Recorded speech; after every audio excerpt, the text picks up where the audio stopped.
Hello बच्चों, आज हम पढ़ाई करेंगे कक्षा 6 बाल राम कथा का 7 चैप्टर सोने का हिरण। चलो शुरू करते हैं। सोने का हिरण। जंगल में आश्रम के पास जब माता सीता ने एक सुनहरे हिरण को देखा तो वह उसकी तरफ आकर्षित हो गई। वह बस यह चाहती थी कि किसी तरह वो सोने का हिरण उन्हें मिल जाए। अर्थात जब सीता कुटिया के बाहर खड़ी थी तभी सीता ने देखी सोने का हिरण। सोने के हिरण को देखकर वह आकर्षित हो गई। किसके ऊपर सीता आकर्षित हो गई? सोने के हिरण को देखकर। वो बस यह चाहती थी कि किसी तरह सोने का हिरण उसे मिल जाए। मारीच हिरण के रूप में इतना सुंदर बना था, सीता जी का मन उस हिरण में आ गया और सीता जी कहती है, मुझे वो हिरण चाहिए। राम को कुटी से निकलने देखकर मायावी हिरण कुलाचे भरने लगा। कुलाचे का मतलब क्या है? कुलाचे का मतलब बहुत तेज दौड़ना। बच्चों, पता है ये मारीच कौन है? यह मारीच ताड़का का पुत्र था। ताड़का कौन है? ताड़का सुकेशु यक्ष की पुत्र थी, जो एक सांप के प्रभाव से राक्षस बन गई थी। उसका विवाह सुंद नाम के दैत्य से हुआ था। वही ताड़का का 2 पुत्र था, एक सुबाहु, दूसरा मारीच। राम के बाण से ताड़का का एक पुत्र सुबाहु मर चुका है और मारीच राम के बाण से मूर्छित हो गया था। वही मारीच एक सोने का हिरण का रूप लेकर सीता के कुटिया के सामने घूम रहा था। वह यानी कि सोने का हिरण इतना सुंदर था कि सीता जी का मन उस हिरण के ऊपर आ गया था। इसीलिए माता सीता ने राम से बोली कि मुझे वही सोने का हिरण चाहिए। जैसे ही राम सोने का हिरण को पकड़ने के लिए कोशिश किए, वैसे ही सोने का हिरण कुलाचे भरने लगा, यानी कि वो बहुत तेज से दौड़ने लगा। राम को बहुत छकाया। झाड़ियों में लुकता छिपता भागता हुआ राम को कुटी से बहुत दूर ले गया। राम जब भी उसे पकड़ने का प्रयास करते, वो भागकर और दूर चला जाता। हिरण चालाक था। छकाए का मतलब क्या है? थकाना। अर्थात सोने का हिरण कभी झाड़ियों में छिप जाता था और कभी जोर से भागता रहता था।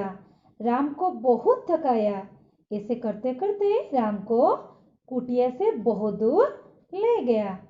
राम जब भी उसे पकड़ने का कोशिश करते थे, वो भागकर चला जा रहा था। हिरण बहुत चालाक था, इसलिए वो कुटिया से बहुत दूर ले गया। बच्चों, यह काम वो किस लिए कर रहा है पता है? यह काम रावण ने बोला था करने के लिए। इसीलिए मारीच रूपी सोने का हिरण को ये सब काम करने के लिए कौन बताया था? रावण ने बताया था। क्योंकि इस तरह करने से रावण को आसान होगा कि सीता को चोरी करने के लिए। राम ने उसे जीवित पकड़ने का विचार छोड़कर उसे बाण से मार दिया। राम ने उसका पीछा करते हुए उस पर निशान साधा। बाण लगते ही वो अपने असली रूप में आ गया और चिल्लाकर बोला, हाँ सीते, हाँ लक्ष्मण, और वो थोड़ी देर में मर गया। राम को समझते देर न लगे कि क्यों हिरण उन्हें जानबूझकर कुटिया से दूर ले आया था। वे तेज कदमों से कुटिया की ओर चल दिए। अर्थात राम ने सोने का हिरण को जीवित पकड़ने का जो इच्छा था, वही इच्छा छोड़ दिए। अर्थात राम ने सोने का हिरण को जीवित पकड़ने का इच्छा छोड़कर उसे बाण चला दिए। बाण चलते ही सोने का हिरण असली रूप में आ गया, यानी मारीची का रूप में आ गया और जोर से चिल्लाकर, हे सीते, हे लक्ष्मण, जोर से चिल्लाया। जैसे लग रहा था कुछ मुसीबत में राम फंस गए हैं। मारीच अपने शरीर के साथ साथ अपना आवाज भी राम के जैसे बदल दिया था। जैसे लग रहा था श्री राम ने खुद ही लक्ष्मण और सीता को पुकार रहे हैं। और कुछ ही देर के बाद मारीच ने मर गया। राम को भी पता लग चुका था कि ये कोई मायावी राक्षस था, जिसके वजह से मुझे कुटिया से बहुत दूर ले आया था। श्री राम ने कदमों का तेज बढ़ाकर कुटिया की ओर चल पड़े। रावण अपनी चाल की सफलता पर प्रसन्न था कि वो अब सीता का हरण कर सकेगा और सीता हरण के साथ ही राम निशक्त हो जाएंगे। निशक्त का मतलब क्या है? निशक्त का मतलब दुर्बल या शक्तिहीन। सीता और लक्ष्मण ने मायावी हिरण की पुकार सुन ली थी। लक्ष्मण समझ गए थे कि यह कोई चाल है, परंतु सीता घबरा गई और उसने लक्ष्मण को भाई की सहायता के लिए जाने के लिए कहा। लक्ष्मण ने सीता को समझाना चाहा कि यह राक्षस की चाल है, परंतु सीता लक्ष्मण को बुरा भला कहने लगी। लक्ष्मण सीता की इन बातों को सिर झुकाकर सुनते रहे। सीता का क्रोध और बढ़ गया तथा वो अपने प्राण देने के लिए तैयार हो गई। तब लक्ष्मण राम की आज्ञा का उल्लंघन कर सीता को प्रणाम कर राम की खोज में चल पड़े। अर्थात रावण वृक्षों के पीछे छिपकर खड़ा था। वो अपनी सफलता पर प्रसन्न हो रहा था। वो सोच रहा था कि सीता को चोरी करके ले जाने से राम शक्तिहीन हो जाएगा। मारीच ने जो आवाज दिया था वही आवाज को लक्ष्मण और सीता ने सुन लिए थे। सीता वही आवाज सुनकर विचलित हो गई। उन्होंने लक्ष्मण से कहा, तुम जल्दी जाओ, तुम्हारे भाई किसी कठिन संकट में फंस गए हैं। लक्ष्मण ने सीता को भरोसा दिलाते हुए कहा कि मेरे भाई राम संकट में नहीं है, उनका कोई कुछ भी नहीं बिगड़ सकता। सीता क्रोध में उबल पड़ी। लक्ष्मण का इस प्रकार शांत रहना उन्हें बिल्कुल अच्छा नहीं लगा। लक्ष्मण को आघात देने वाली बहुत बात बोलने लगी। लक्ष्मण को बहुत कष्ट हुआ, फिर भी उन्होंने बोले, माता यह राक्षस का छल है, मुझ पर विश्वास करो, भाई राम का कुछ नहीं होगा। सीता का क्रोध और बढ़ गया। वे बोले, राम से बिछुड़कर मैं नहीं रह सकती। तब लक्ष्मण राम की आज्ञा को उल्लंघन करके राम को खोजने चले गए। लक्ष्मण के जाते ही रावण साधु का वेश रखकर आ पहुंचा। उसने छल कपट से सीता का हरण कर लिया। सीता स्वयं को असह्य पाकर विलाप करने लगी। रावण का रथ लंका की ओर बढ़ चला। मार्ग में वे पशुओं, पक्षियों, पर्वत को कहती जा रही थी कि कोई राम को बता दे कि रावण ने उनका हरण कर लिया है। जटायु ने सीता का विलाप सुनकर रथ का क्षत विक्षत कर दिया। वो रावण को घायल भी कर दिया। क्रोध में रावण ने जटायु के पंख काट दिए। सीता ने अपने आभूषण उतारकर फेंकना प्रारंभ कर दिया ताकि उनके मार्ग का पता चल सके। अर्थात लक्ष्मण जाते ही रावण साधु का वेश धारण करके सीता के पास पहुंच गई और छल कपट से सीता का हरण कर लिया।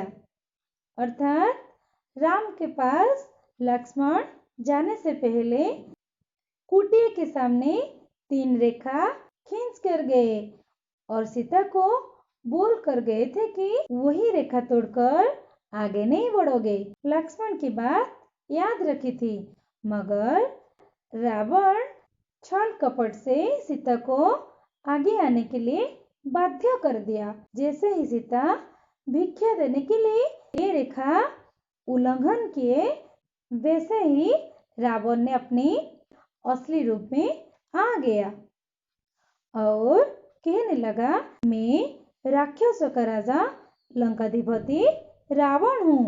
तुम मेरे साथ चलो, मैं तुम्हें लेकर मेरी रानी बनाकर रखूंगी। सीता यह बात सुनकर बहुत गुस्सा हो गई। वह बोली, मैं प्राण त्याग दूंगी मगर तुम्हें कभी पति नहीं मानूंगी। रावण ने सीता की बात बिल्कुल नहीं सुना और सीता को खींचकर रथ में बैठा दिया। सीता अपने आप को असहाय समझकर विलाप करने लगी। रावण का रथ लंका की ओर उड़ रहा था। मार्ग में बहुत सारे पशु पक्षियों पर्वत से कहती जा रही थी कि कोई जाकर मेरे राम को बता दे कि मुझे रावण ने चुरा कर ले जा रहा है। वृद्ध गिद्धराज जटायु ने सीता का विलाप सुनकर रावण के रथ पर हमला कर दिया और रावण ने जटायु के पंख काट दिए। वो सीधे धरती पर गिर गया।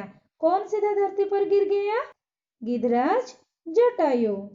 रावण सीता को सीधे अपनी महल में ले गया। सीता को राक्षसों की निगरानी में छोड़कर उसने कहा कि मैं तुम्हें 1 वर्ष का समय देता हूँ। निर्णय कर लो कि मेरी रानी बनोगी या सारा जीवन रोती रहोगी। सीता राम का गुणगान करती रही।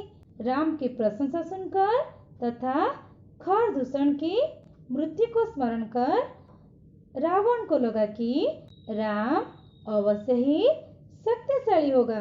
राम की गतिविधियों पर नजर रखने के लिए उसने अपने 8 बलिष्ठ राक्षस को पंचवटी भेज दिया। रावण ने सीता को अशोक वाटिका में बंदी बना लिया। सीता बार बार राम का नाम लेकर डरी सहमी रो रो कर दिन काट रही थी। सहमी का मतलब क्या है? घबराना। अर्थात कुछ ही समय में रावण सीता को लेकर लंका पहुंच गई और अपने महल में उसे रखने लगी। उसे प्रलोभित करने के लिए कोशिश की कि मेरे पास बहुत सारे धन और वैभव है, तुम मेरी पत्नी बनकर रह जाओ। रावण ने 1 वर्ष की समय दिया। बोला कि मैं तुझे 1 साल की समय देता हूँ। मेरी रानी बनकर लंका में राज करो या विलाप करते हुए जीवन बिताओ। सीता बार बार रावण को धिक्कारते हुए भगवान श्री राम का गुणगान करने लगी। राम की प्रशंसा बार बार रावण सुनकर चिंतित हो गया। सच में राम शायद बहुत बलवान होगा।